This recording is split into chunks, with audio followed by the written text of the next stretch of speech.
There's a specific psychological phenomenon that Carl Jung documented throughout his career, one that explains why some people feel perpetually out of sync with the world around them. It's not about intelligence, education, or social skills. It's about perception, a level of awareness that sees patterns, motivations, and psychological realities that remain invisible to most people. Jung called this differentiated consciousness. And here's what fascinated me when I first discovered this concept. He wasn't describing a personality type or a learned skill. He was identifying individuals whose perceptual apparatus had evolved beyond the consensus reality that society depends on for stability. And the more I studied his work, the more I realized he was documenting something profound, a fundamental conflict between advanced perception and collective comfort. Throughout his therapeutic practice, Jung encountered people who experienced what he termed the curse of clarity. These weren't individuals struggling with delusions or mental disturbances. They were people whose ability to perceive psychological dynamics had developed beyond what their social environment could accommodate, and society responded to them with suspicion, isolation, and often outright hostility. One patient came to Jung describing a profound sense of alienation that had nothing to do with social anxiety or depression. This person could see the unconscious motivations driving their colleagues' behavior, the shadow projections poisoning their family dynamics, the collective illusions sustaining their community's shared beliefs. They weren't trying to be analytical or superior. The perception simply happened automatically, like seeing colors others claimed didn't exist. Jung recognized something crucial in this case. This wasn't pathology. It was advanced psychological development occurring in a world structured around psychological primitivity. The patient's suffering didn't come from faulty perception. It came from being perceptually incompatible with their environment. Here's what makes this particularly challenging. Society operates on a consensus trance. The majority of human interaction depends on unconscious agreements to not see certain truths, to not question certain narratives, to not pierce through certain comfortable illusions. These agreements aren't conscious conspiracies. They're the psychological infrastructure that allows collective life to function without constant existential anxiety. When someone develops the capacity to perceive beyond these agreements, they become what Jung called a threat to the collective unconscious. Not because they're dangerous, but because their mere presence disrupts the psychological equilibrium others depend on. Think about what happens when someone in a conversation identifies the unspoken emotional subtext everyone else is pretending doesn't exist. The room doesn't thank them for clarity. The room turns against them. The person who names the elephant in the room becomes the problem, not the elephant itself. Jung documented this pattern repeatedly. Individuals with heightened perception learn to self-censor, to dumb down their awareness, to pretend they see less than they do, because the alternative is social exile. This creates a devastating internal split. The perceptive individual must choose between authentic self-expression and social belonging, between honoring their perception and maintaining relationships, between psychological integrity and community acceptance. What most people don't understand is that advanced perception isn't a superpower. It's a form of psychological homelessness. You see the stage machinery while everyone else is absorbed in the performance. You notice the scripts people are reading from while they believe they're being spontaneous. You recognize the archetypal patterns playing out while others think they're having unique experiences. Jung called this the loneliness of individuation. The more differentiated your consciousness becomes, the fewer people can meet you at your level of perception. Not because you're better, because you're seeing dimensions of reality they haven't accessed yet. I've spent years studying this phenomenon, and here's what breaks my heart. People with advanced perception often gaslight themselves. They start questioning whether their perceptions are real. They wonder if maybe they're just overthinking, being paranoid, seeing patterns that aren't there, because the constant feedback from their environment tells them their perception is the problem. But Jung was adamant about this. When someone consistently perceives psychological realities that later prove accurate, when their intuitions repeatedly align with hidden truths, when their sense of underlying dynamics gets validated over time, that's not pathology.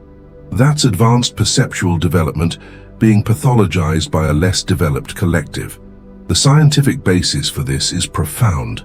Jung understood that consciousness exists on a spectrum of differentiation. Most people operate with what he called participation mystique, a state of unconscious identification with collective beliefs and group dynamics. They don't have clear boundaries between their psyche and the collective psyche. They think the culture's thoughts and feel the group's emotions without recognizing them as separate from their own. Differentiated consciousness means you've separated from this collective fusion. You can observe the collective patterns without being absorbed by them. You can see the psychological forces shaping behavior without losing yourself in them. You've developed what Jung termed the observing ego, a center of awareness that can witness psychological processes rather than just being subject to them. This development isn't learned from books. It emerges through what Jung called confrontation with the unconscious, experiences that force you to question consensus reality and develop independent perception. Crisis, trauma, intense introspection, or simply being born with heightened sensitivity, these catalyze perceptual differentiation. But here's the brutal truth. Society isn't designed to accommodate differentiated consciousness. Social structures, workplace hierarchies, family systems, cultural narratives, they all assume a baseline of unconsciousness. They depend on people not seeing too clearly, not questioning too deeply, not perceiving too accurately. When you develop perception beyond this baseline, you don't get celebrated, you get marginalized. Because your presence makes others uncomfortable with their own unconsciousness. Your clarity reflects their confusion, your awareness highlights their denial, your authenticity exposes their performance. Jung observed that highly perceptive individuals often get labeled with psychiatric diagnoses, not because they're mentally ill, but because their perception threatens the collective defense mechanisms. Society would rather pathologize the messenger than examine the message. Between you and me, this is one of the darkest aspects of collective psychology. The people who see most clearly often end up in therapy trying to adjust to a sick society rather than society recognizing its own pathology. Now, I just shared something that most psychology courses don't even touch. Most therapeutic approaches try to help you adapt better to social expectations without questioning whether those expectations are psychologically healthy. If this resonates with your experience, if you're recognizing your own struggle in these patterns, hit that subscribe button, because what I'm about to reveal next goes even deeper into why your perception isn't the problem. The collective's intolerance of consciousness is. Jung made a distinction that changes everything: the difference between adaptation and authenticity. Standard psychology focuses on adaptation, helping you function within existing social structures. But Jung asked a more radical question. What if the social structures themselves are psychologically primitive? What if adaptation means compromising your psychological development? This is where his concept of individuation becomes revolutionary. Individuation isn't about fitting in better. It's about becoming more fully yourself, even when that self doesn't conform to collective expectations. It's psychological development that moves toward wholeness rather than social approval. For highly perceptive individuals, this creates an impossible choice that most people never face. Do you honor your perception and risk isolation, or do you suppress your awareness to maintain belonging? Jung argued that society needs perceptive individuals, even as it rejects them. These are the people who see cultural shadow material before it erupts into collective crisis. They're the ones who sense when shared narratives are becoming toxic. They notice when group dynamics are heading toward destruction. Their perception serves as an early warning system for collective pathology. But nobody wants the warning. Nobody wants to hear that their comfortable worldview is a psychological defense mechanism. Nobody wants their illusions challenged, their projections named, their unconscious patterns exposed. Here's what I've learned from diving deep into Jung's work. The persecution of perceptive individuals isn't random cruelty. It's an unconscious collective immune response. Just as the body attacks foreign cells to maintain equilibrium, the collective psyche attacks differentiated consciousness to maintain its trance. This happens through predictable mechanisms. First comes dismissal. Your perceptions get labeled as overthinking or reading too much into things. Then comes pathologizing. You get called hypersensitive, paranoid, or mentally unstable. Finally comes exclusion. You get pushed out of groups, relationships end, social invitations stop coming. The message is clear. Conform your perception or face exile. See what we see or see yourself out. Jung witnessed countless individuals struggling with this dynamic. One person described it as living in a world where everyone pretends the sky is green and you're the crazy one for insisting it's blue. The gaslighting isn't intentional, it's structural. When collective consciousness operates at a certain level, anything beyond that level appears as distortion rather than clarity. What makes this particularly insidious is the isolation it creates. When you can't share what you're seeing, when your perceptions make others uncomfortable, when you learn that honesty leads to rejection, you start living in psychological exile even while physically present in social settings. You develop what Jung called the secret life. Externally, you perform the role that maintains social peace. Internally, you're observing realities that nobody else wants to acknowledge. This split between outer performance and inner truth creates profound psychological strain. I've seen this pattern play out countless times, and it never gets old. The relief people feel when they finally encounter someone who validates their perception. That moment when they realize they're not crazy, they're not defective, they're not broken. They're just perceptually incompatible with consensus reality. The scientific framework Jung developed explains why this incompatibility is so painful. Humans are fundamentally social creatures. We're wired for belonging. Our nervous systems regulate through co-regulation with others. Our sense of reality gets confirmed through shared perception with our community. When your perception diverges from your community's, you lose that regulatory mechanism. You can't reality check your perceptions because others aren't seeing what you're seeing.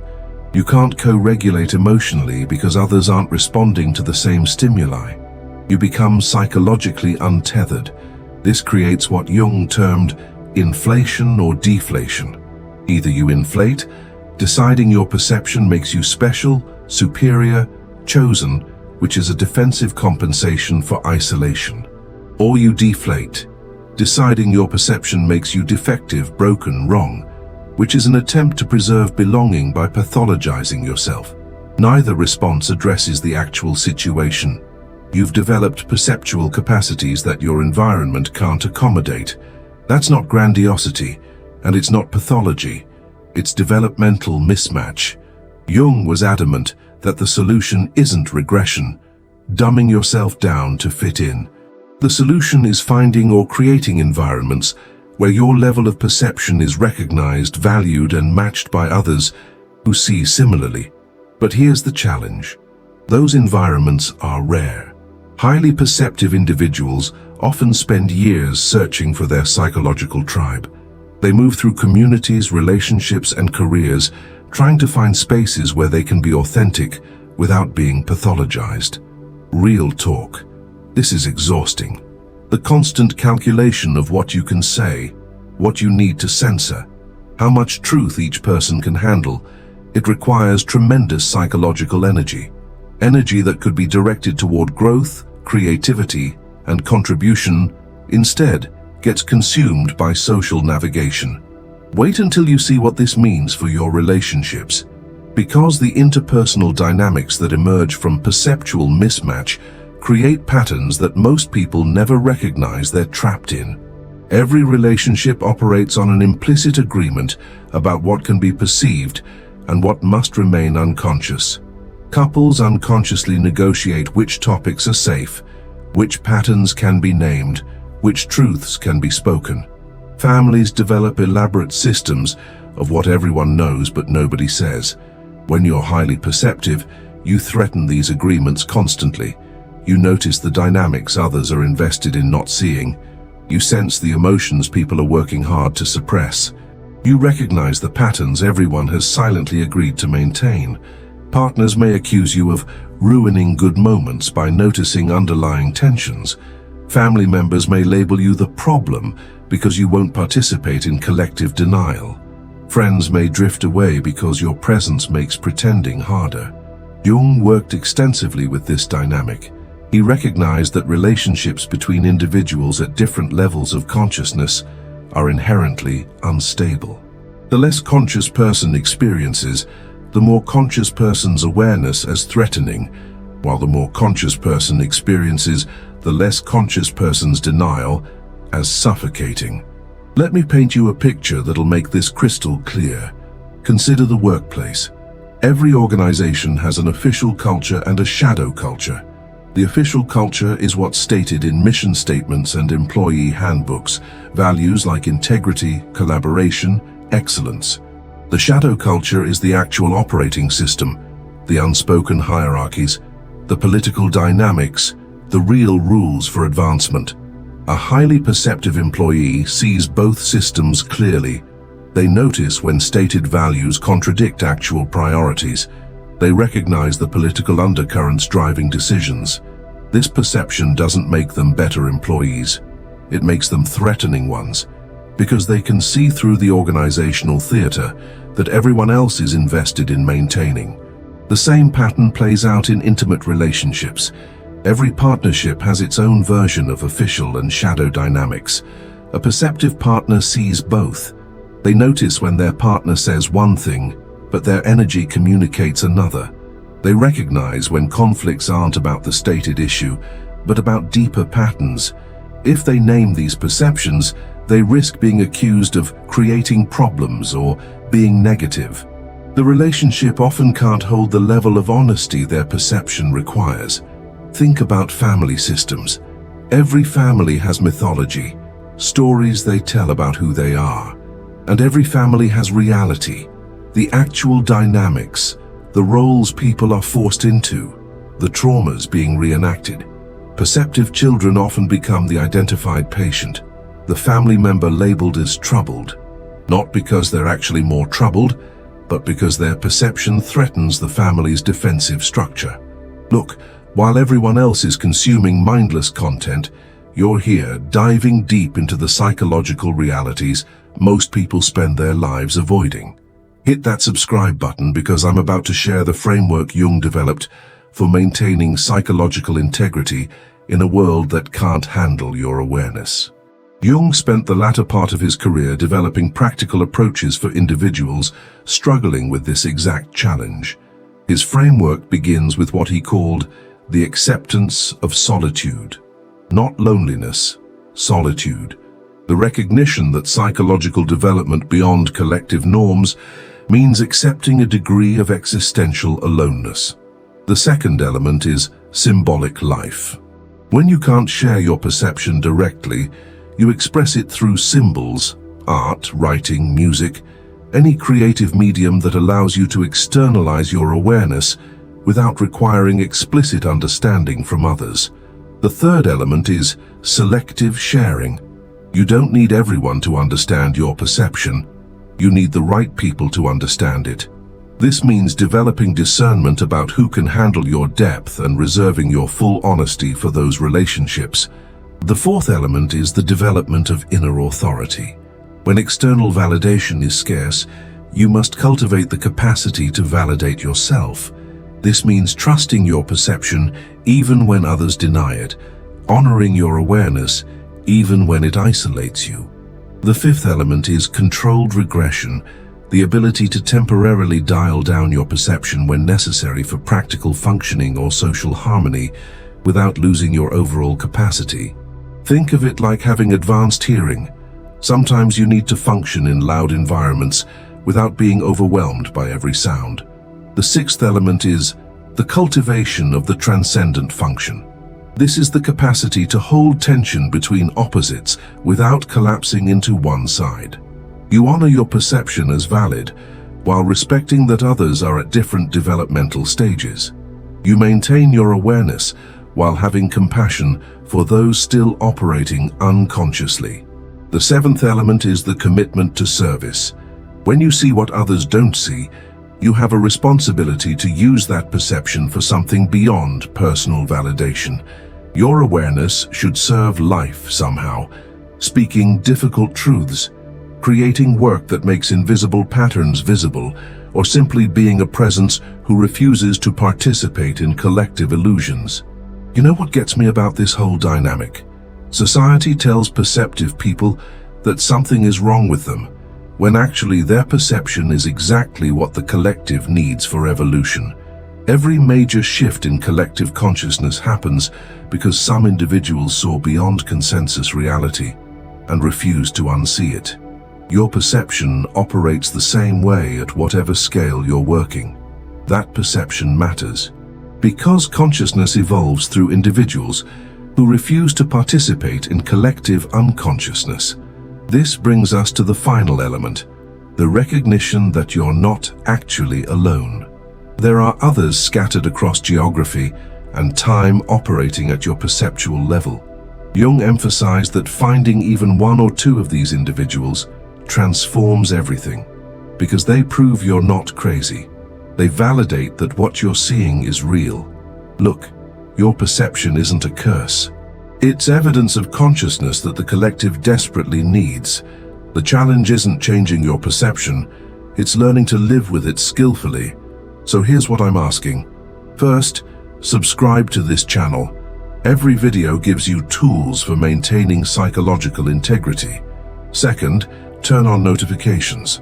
Third, leave a comment sharing your experience with perceptual isolation. And finally, share this video with someone who might need it. Because the most powerful healing for perceptual isolation is finding just one other person who says, "I see it too." Your perception matters. Your awareness serves. Your consciousness contributes. Now go take those actions. I'll see you in the comments.